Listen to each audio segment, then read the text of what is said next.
All right. Welcome to another episode of Connect and Politics. We're here with a special guest. Please introduce yourself by telling us your name, where you're currently located, and your favorite snack. Yeah, my name is David Agbaji. I'm in New York City, and my favorite snack is dried mangoes. Nice. Nice.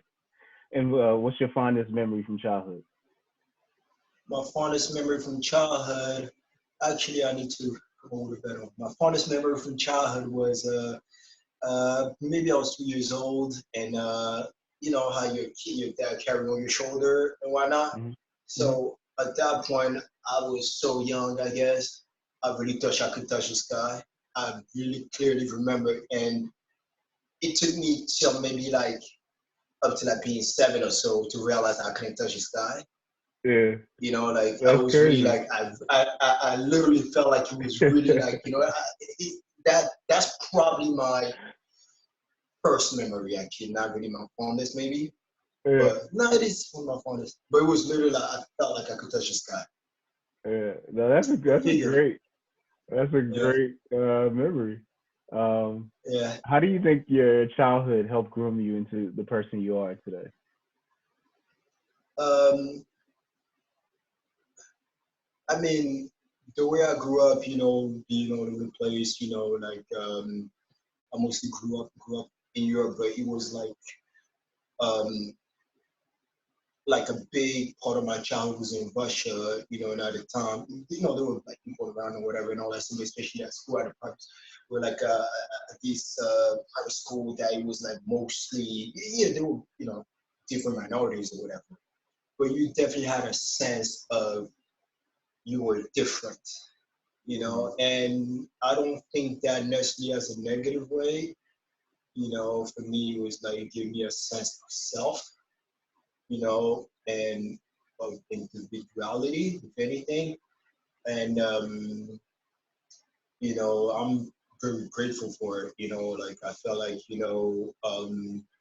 a lot of people like to rally behind things, behind, you know, a certain belief, a certain, a country or whatever, but they don't have a sense of self. And I really believe that, we need to have individuals that all come together.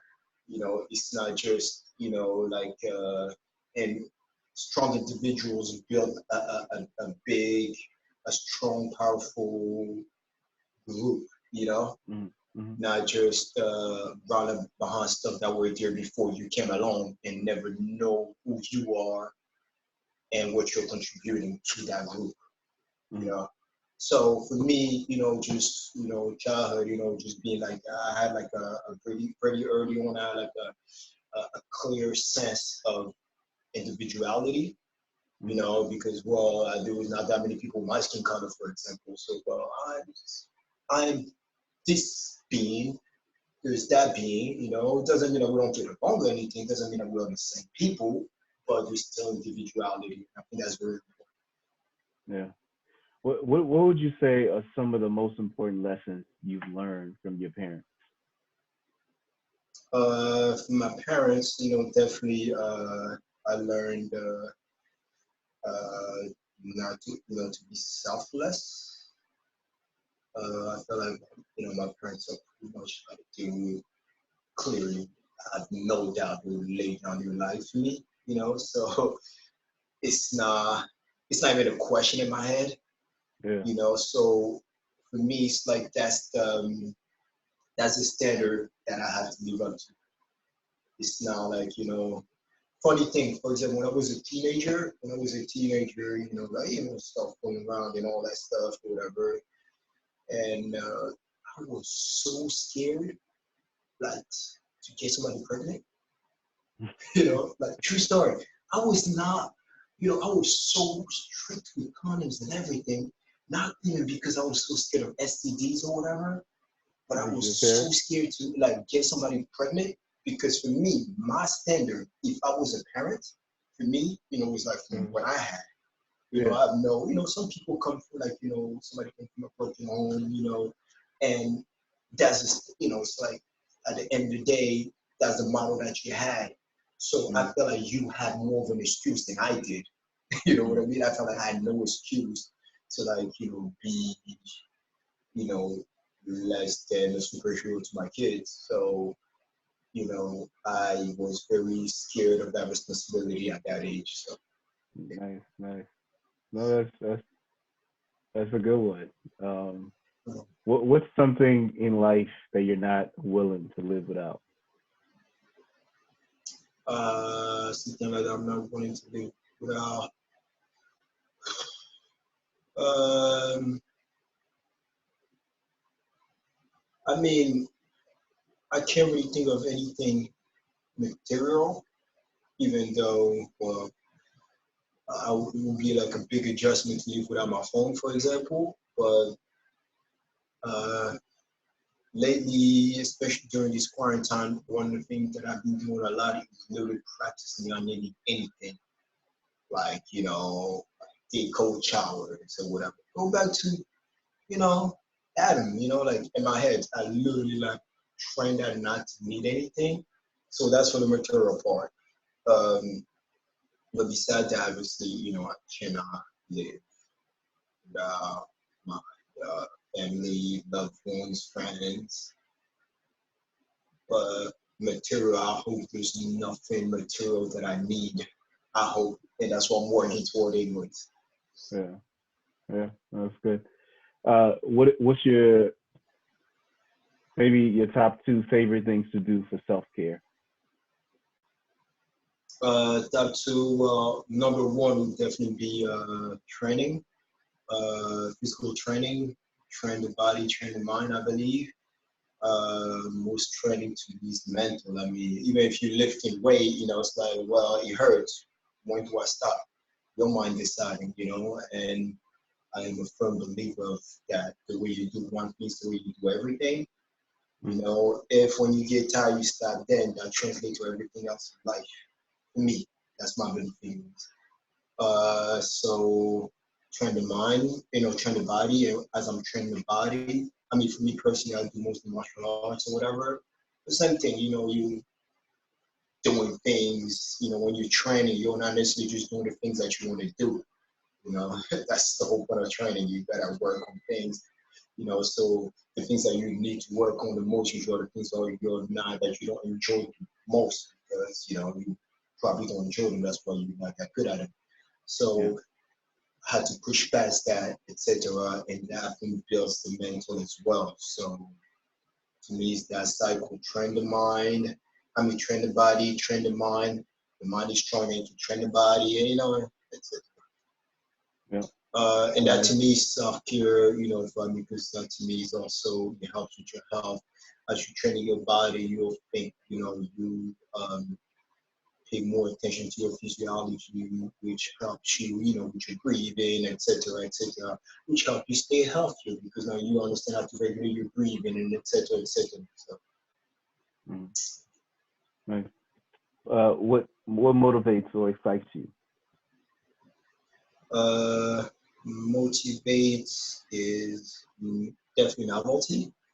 I just like to discover new things and just, I like the idea, when you realize there's so much to learn about something that excites me to a certain degree, when you realize why, so, and that's life in general. I mean, how much you really know about life, right? And it's just that constant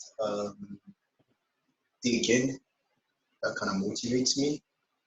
What was the other part of the question? Motivated what? No, no. I mean, you said both. It's both either Okay. motivates or excites you. So you Okay. covered it. Yeah. And what do you do in your professional life, and how did you get to where you are? Well, professional, I'm out for a living, but I also do a lot of other side gigs like photography, painting, etc. Um, I'm building up a fighting career right now too. So hey, whatever happens, right? Uh, but I'm trained. I got a bachelor of fine arts, so really technically I'm an artist.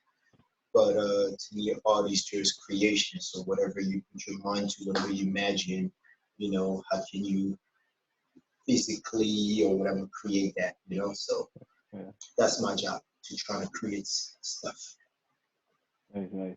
And I mean, the point of how you got there, you would say, pretty much it started with school or college. Oh, hot.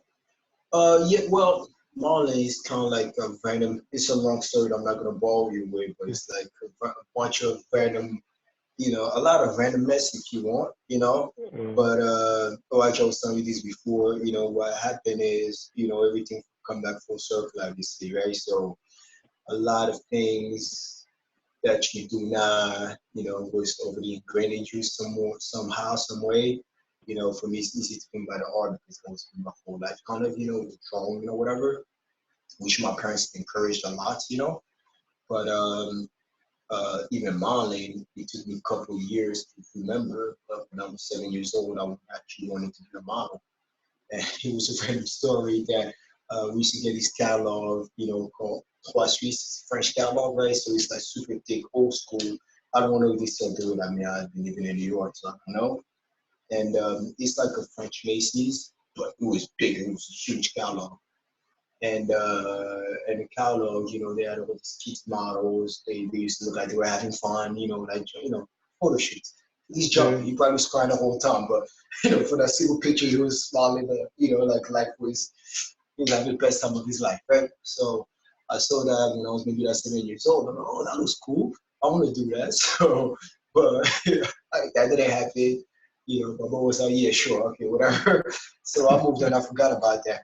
And when I was a couple of years ago, I had this option for Croix Suisse, and my agent was telling me he only brought it up because usually I trust my agents. I don't even let them.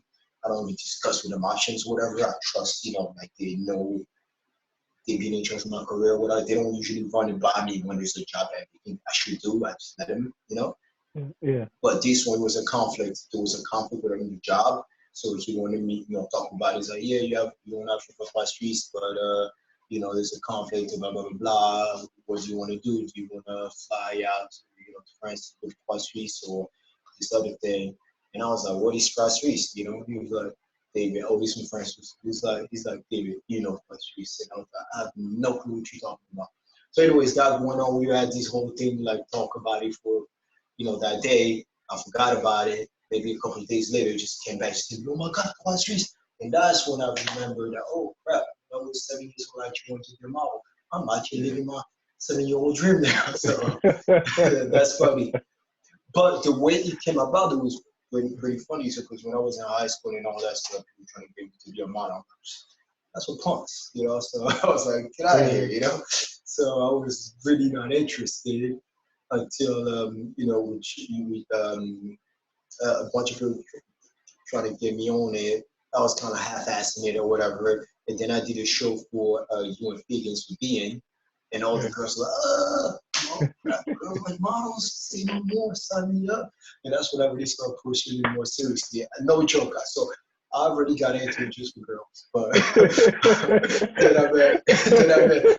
no joke.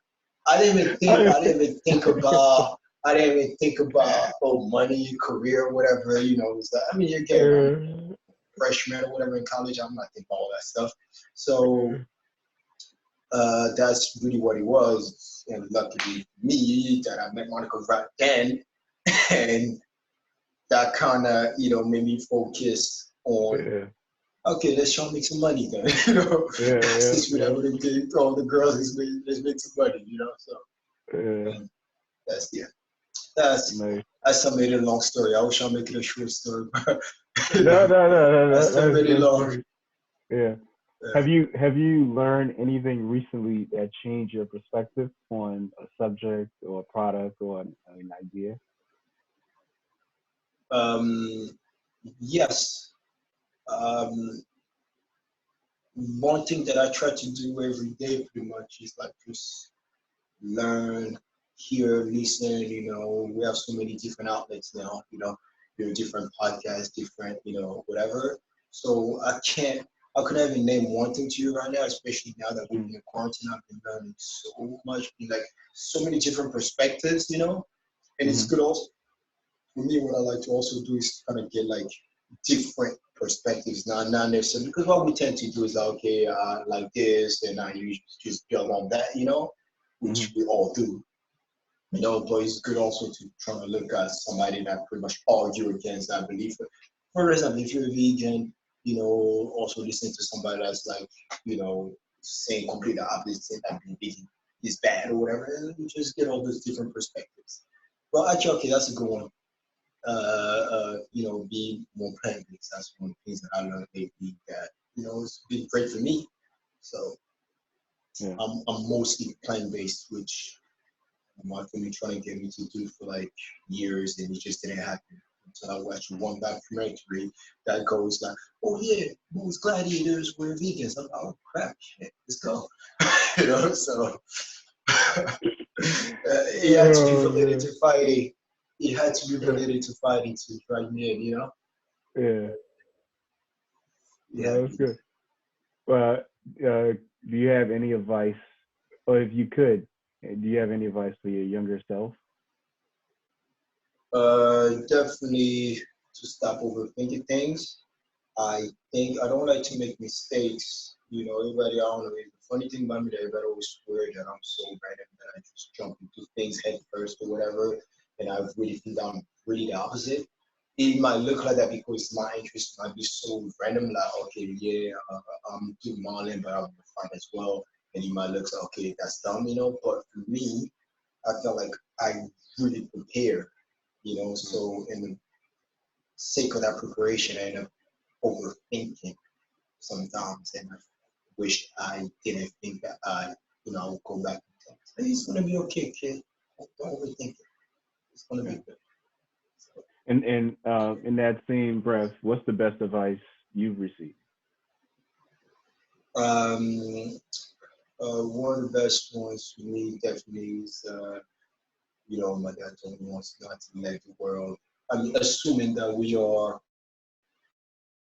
innately good, right? That do not let the world change you for the worst. Mm, You're going to get hurt, you're going to get whatever, and naturally we harden ourselves, harden our hearts, and we must not to do that. Just to remember how naive and happy you were. You know what I mean? mm, mm, And that's one of the best advices for me. Uh, there's so many. Um, and also like to like just get like random advices from like different, all the right minds of our times. There are so many, and now we have so much access to them. mm. So, Yeah. What makes you happy? uh, I would say the main thing that will come to my head for happiness would be progress. Um, I am personally kind of like an antsy person. I don't know if you can tell, but I'm I'm not the best at this being still, you know. So progress is good. I always want to do things, keep moving, and progress makes me very happy. And progress in everything, even progress in being able to stay still, Mm, is a good thing. So I felt like um, for me, I just want to put my hands in every cookie jar. I just want to do everything that I think is in me. So uh, do it. Usually I notice that I kind of tend to lose interest once I feel like I got it. mm, So an example for that for me would be like photography, for example. I was so excited about photography because I didn't know anything about it. I was just learning and I could progress and I could progress. And once I realized I felt like I hit a plateau kind of, I knew what I was doing. There was no knowledge. I would do different techniques, different things, but it was like, I didn't feel like there was any progress that I always hit a plateau, whatever. I kind of lost interest. yeah. So and that loss of interest was kind of loss, loss of happiness toward it, kind of. So Mm, until I just, for something, let's say if you're gonna keep an example photography, for example, until something else pops up in my head, I feel like I need to learn toward it. I won't be that happy doing it. Yeah. So progress, just Yeah. improving. That's good. What qualities or character traits do you admire in other people? Uh, Compassion and kindness, strength, and strength is not necessarily like, people misunderstand strength a lot, obviously. But yes, I see great strength to be, you know, it's love, like, and it's hard for us to, to grasp that. But I learned that a lot. Yeah. Compassion and kindness. Those are great traits. All right. For a fun question, if you won the lottery tomorrow, who will you give some money to?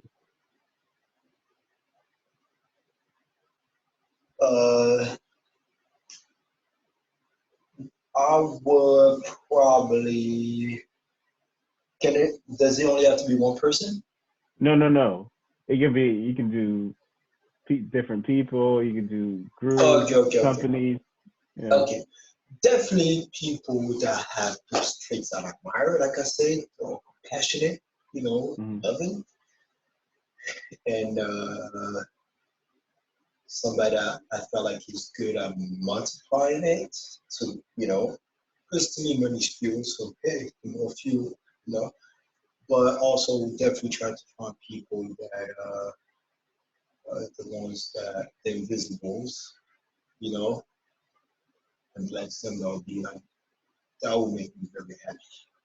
And That's and definitely the people that would be able to build, stuff, organizations and stuff to really truly help, and heal the world, and not for PR purposes. yeah. So, No, that's. you know. And when you say the invisibles, are you referring to invisibles in a particular place or just the invisibles globally? And break Globally, I down what mean, you we mean with. know, Go on. yeah. So I mean, it's like there's so many. The good thing, the funny thing about this Corona thing, if anything, is like how we see what's essential, right? The jobs that the people that break their backs that gives zero respect. You know, the guy that cleaned up the street that she just don't even acknowledge. The invisibles. Yeah.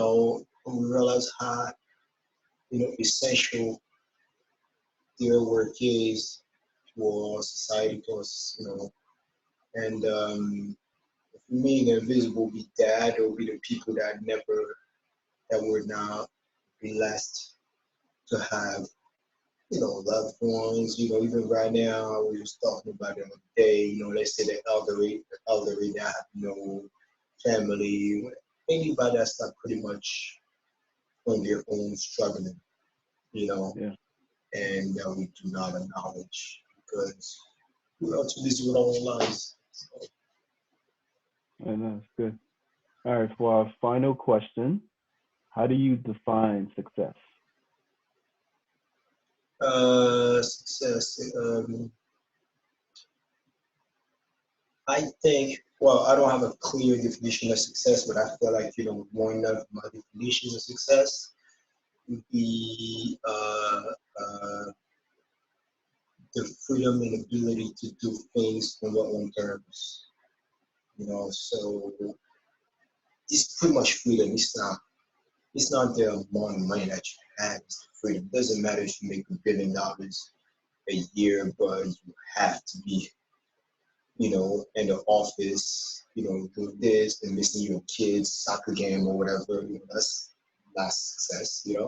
So it's just the ability to do things on your own term, the freedom to do things on your own terms.